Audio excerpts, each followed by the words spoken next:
Michael, you wrote one of the top-selling books, Staying Power. What is the #1 tip from that book about developing solid strategy in a fast-changing climate?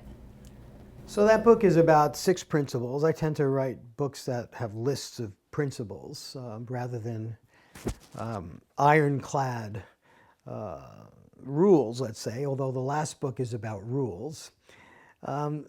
So of the 6 principles in Staying Power, you debate this a lot, but what I just mentioned before, capabilities and flexibility.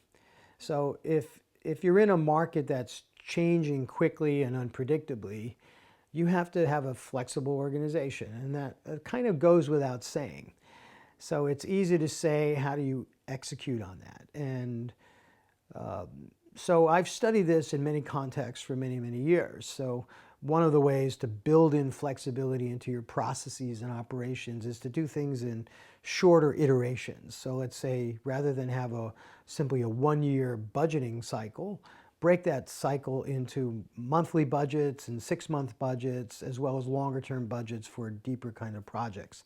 Have a review system that lets you kind of check the pace of the market and your decisions at more frequent intervals. Again, some companies will do this weekly. You know, if you look at Google and Larry Page, when he took over as CEO or retook over as CEO, he instituted a weekly meeting of his executive team. So that changes the ability of Google to respond to the environment from whatever it was before, quarterly meetings, to weekly, right? Johnson & Johnson used to have daily executive breakfasts among its executive team whenever they were all in town. And you know, IBM used to work on 3 to 5 year cycles for the mainframe with annual budgets. And when the PC happened, that was way too fast for them. And they moved to a different system. So of sort of eventually having different cycles, some are monthly.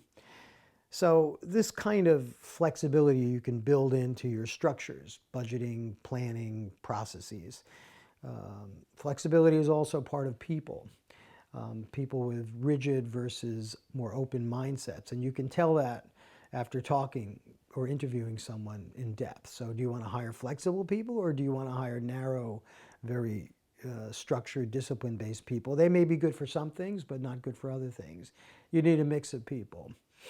We've also found in manufacturing or operations that you can plan ahead for flexibility. So for example, you can design a factory to make 10 products that have some common components rather than build a dedicated factory that only makes one product. It may be more efficient in making that one product, but what if demand changes, right, or slows down? So then the factory is idle or inefficient. So building in that flexibility in advance, which has been very important in Japanese manufacturing, going back 30 years, 40 years, 50 years even, is important. So these are different kinds of flexibility. And again, it's completely logical that flexibility is important in rapidly changing, unpredictable markets. So the trick is, how do you build it into strategy, operations, people, the way you handle technology, very specifically.